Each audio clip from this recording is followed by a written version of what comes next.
Okay, now we'll discuss the pharmacological action of acetylcholine over autonomic ganglia, skeletal muscle and central nervous system. So in the autonomic ganglia, as we have already discussed in the previous session when we were studied the organization and function of autonomic nervous system, वहाँ पे हमने पढ़ा था basically कि ganglia क्या होता है। Ganglia को हमने पढ़ा कि देखिए हमारा जो ओवरऑल ऑटोनॉमिक नर्वस सिस्टम है that comprised of sympathetic and parasympathetic, that is arise from the spinal cord, craniosacral. This blue line is a cholinergic nerve, or you can say the parasympathetic nerve or parasympathetic system arises from the craniosacral, and this thoracolumbar arises this thoracolumbar से क्या arise होता है, this is sympathetic nervous system. So in the autonomic nervous system which comprise both parasympathetic and sympathetic, the ganglia is what? Ganglia वो जहाँ पे pre-ganglia, this is the first neuron that is originating from the this spinal cord. This is, and here is the collection of neuron, collection of cell bodies that is joined with this pre-ganglionic fiber. So the collection of cell body adjacent to the spinal cord where a number of neurons is connected with the preganglionic neuron. This connecting site, actually this collection of cell body at this place is called ganglia. तो ganglia में सबसे पहले as we are going to discuss pharmacological action of acetylcholine, so we must know कि autonomic ganglia में कौन सा receptor होता है कोलिनर्जिक, राइट? तो कोलिनर्जिक रिसेप्टर जो देखिए हम निकोटिनिक रिसेप्टर होता है एन, तो बेसिकली जो कोलिनर्जिक रिसेप्टर है comprised of two part, muscarinic and nicotinic. Nicotinic में जो एन है वो एन जो है वो कहां पर है? ऑटोनॉमिक गैंग्लिया में. अब ऑटोनॉमिक गैंग्लिया इट मींस वो पैरासिम्पैथेटिक भी हो सकती है और सिंपैथेटिक भी हो सकती है, because name is autonomic, not sympathetic और parasympathetic, right? So here this is sympathetic ganglia, an containing receptor. Here is NN, and this is NN, right? So in the this is NN receptor, and this preganglionic fiber, whether it is sympathetic or parasympathetic, in both cases it releasing acetylcholine. Means in everywhere in autonomic ganglia, not parasympathetic or sympathetic, both, in everywhere whether it is sympathetic or parasympathetic, at the ganglia there is NN receptor and there will be release of acetylcholine, right? And acetylcholine with the NN receptor. Further in parasympathetic ganglia there is cholinergic fiber, again postganglionic fiber, but in sympathetic nervous system there may be sympathetic fiber. This can be released adrenaline or noradrenaline. Here can be sympathetic adrenaline, noradrenaline, and here is the exception. As we all know exception क्या है? sweat gland, जहां पे ये sympathetic की supply है लेकिन इसका post ganglionic fibre भी क्या रिलीज करता है? एसिटाइलकोलिन, जबकि ये पार्ट किसका है? सिंपैथेटिक. तो that is another thing, and this is again parasympathetic, and this is again जो पोस्ट गैंग्लियनिक है पैरासिम्पैथेटिक में, this is also releasing acetylcholine. So अब बात आती है कि ऑटोनॉमिक गैंग्लिया मतलब इस प्लेस पे एसिटाइलकोलिन का क्या इफेक्ट है. तो देखिए ये आपको जानना पड़ेगा कि कौन सा डिस्ट्रीब्यूशन वाइड है और कौन सा लिमिटेड है. जो हमारा सिंपैथेटिक नर्वस सिस्टम होता है, ये हमने डिफरेंस में भी पढ़ा था, इसका वाइडली डिस्ट्रीब्यूशन होता है बॉडी में, जबकि पैरासिम्पैथेटिक का लिमिटेड डिस्ट्रीब्यूशन होता है हेड, नेक और ट्रंक में. मींस पैरासिम्पैथेटिक का डिस्ट्रीब्यूशन आपका कहां है? हेड, नेक एंड ट्रंक, जबकि सिंपैथेटिक किसमें है? Wide, through out the body, away apart from central nervous system.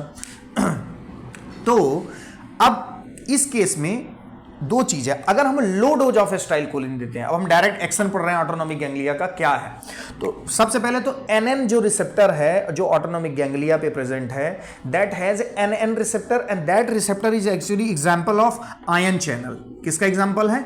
Ion channel का. और आयन चैनल ये ऐसा आयन चैनल है जो जब जिस पे एसिटाइलकोलिन बाइंड करेगा तो सोडियम और कैल्शियम का क्या होगा? Influx, right? मींस इस एनएन रिसेप्टर में जब एसिटाइलकोलिन बाइंड होता है तो because this is an example of ion channel, there will be depolarisation induced by the sodium और कैल्शियम. तो अभी low dose of acetylcholine acts only through parasympathetic nervous system ganglia. Means low dose of acetylcholine parasympathetic nervous system ganglia के through act करता है, means इस ganglia के through act करेगा only. ये दो पैरासिम्पैथेटिक गैंग्लिया हैं लो डोज में, because they have the limited distribution head neck and trunk में, and high dose of acetylcholine also acting through sympathetic ganglia. Sympathetic ganglia means इसके through भी act करने लगेगा हाई डोज ऑफ एसिटाइलकोलिन। तो अब high dose of acetylcholine सबके through act कर रहा है, इट मींस इसके थ्रू भी और इसके थ्रू भी, जबकि लो डोज केवल पैरासिम्पैथेटिक के थ्रू एक्ट कर रहा है। तो अगर ऑटोनॉमिक गैंग्लिया का हम कोरिलेट करें आगे चल के, तो यहां पे जो रेस्ट की कंडीशन को प्रमोट करने वाले हैं, लेकिन जब सबके थ्रू एक्ट करेगा तो ओवरऑल जो डोमिनेट करेगा at a high dose only, वो करेगा केवल पैरासिम्पैथेटिक गैंग्लिया का एक्शन, सिंपैथेटिक गैंग्लिया का एक्शन। और सिंपैथेटिक गैंग्लिया आगे चल के ओवरऑल एड्रेनलिन नॉर एड्रेनलिन को रिलीज करा के इन majority of the cases nerve, ये एक्सेप्शन की बात हम नहीं कर रहे हैं, वो बीपी को क्या करेंगे, बढ़ाएंगे, जबकि पैरासिम्पैथेटिक बीपी को क्या करता है, डाउन करता है। It means in through the autonomic ganglia at low dose acetylcholine acts only through parasympathetic ganglia and responsible for decrease in the vasodilatation and responsible for decrease in the blood pressure. But when it is given in the high dose में जब हम देते हैं तो it starts acting with sympathetic ganglia, and in that case when it acting through all the ganglia at high dose, the action dominates for sympathetic ganglia, and there will be more and more epinephrine and norepinephrine, and that is responsible for increase in BP. So there is a reverse action. Low dose में autonomic ganglia के through fall in BP हो रहा था, जबकि high dose में sympathetic ganglia ने उसको high BP को क्या कर दिया, रेस कर दिया। तो ये इसका डायनेमिक एक्शन है। अब ओवरऑल कैसे एक्शन हो रहा, ये जो एनएन रिसेप्टर है सोडियम कैल्शियम का क्या करता है, इन्फ्लक्स करता है, और अल्टीमेटली क्या करेगा, डीपोलराइजेशन या कॉन्ट्रैक्शन को प्रमोट करके पोस्ट गैंग्लियनिक फाइबर को एक्टिवेट करेगा, क्योंकि ये एनएन यहां पे है। अब फर्दर डीपोलराइजेशन को प्रमोट करके इस पोस्ट गैंग्लियनिक फाइबर को क्या करेगा, एक्टिवेट करेगा। तो ये इसका एक्शन है। तो आपको ऑटोनॉमिक गैंग्लिया को समझाते वक्त ये बहुत जरूरी है कि आपको लो डोज ऑफ एसिटाइलकोलिन और हाई डोज ऑफ एसिटाइलकोलिन दोनों के एक्शन को एक्सप्लेन करना होगा। Number 2, now skeletal muscle. In the skeletal muscle at the muscle end plate, this is the presynaptic neuron and this is the vesicles that has the acetylcholine, right. And ये क्या है, acetylcholine, and this vesicles have the acetylcholine, and once it is releases in the neuromuscular junction, because this is the muscle end plate, and the muscle end plate has NM receptor, nicotinic muscarinic receptor, NM receptor, and once it is bind again, acetylcholine when binds at the skeletal muscle neuromuscular junction through the NM receptor at the muscle end plate, again it produces the influx of sodium and calcium, and this is responsible for depolarization, and depolarization resulting in the shifting of resting membrane potential towards more positive membrane potential, and that is sensed by, उसको sense करेगा कौन, voltage gated sodium channel जो कि open होंगे।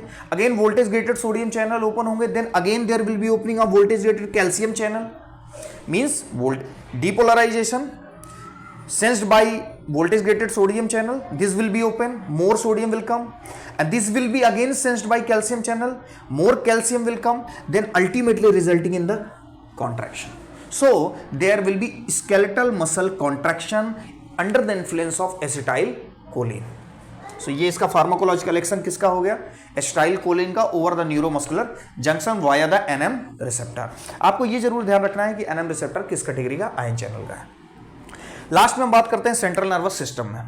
Acetylcholine की hydrolysis बहुत fast होती है, प्लस इसके नेचर की वजह से acetylcholine does not have higher lipid solubility, so it does not cross the triple B even with the IV infusion, it does not cross the triple B, so the action on the central nervous system via the IV, this is not prominent, it is very less.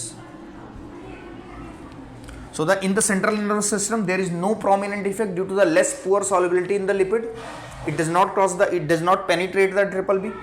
skeletal muscle contraction, and here is the high dose sympathetic ganglia activation, BP increase, low dose parasympathetic, BP decrease. So this is all about the pharmacological actions of acetylcholine over the autonomic ganglia, skeletal muscle and central nervous system. So if you like the content of this video, please do like and subscribe the channel. आप कई बार channel को subscribe नहीं करते हैं, तो ये मेरी request है कि आप चैनल को सब्सक्राइब जरूर करें और फ्रेंड्स के साथ शेयर करें. So this is all about the pharmacological action of acetylcholine. Thank you very much.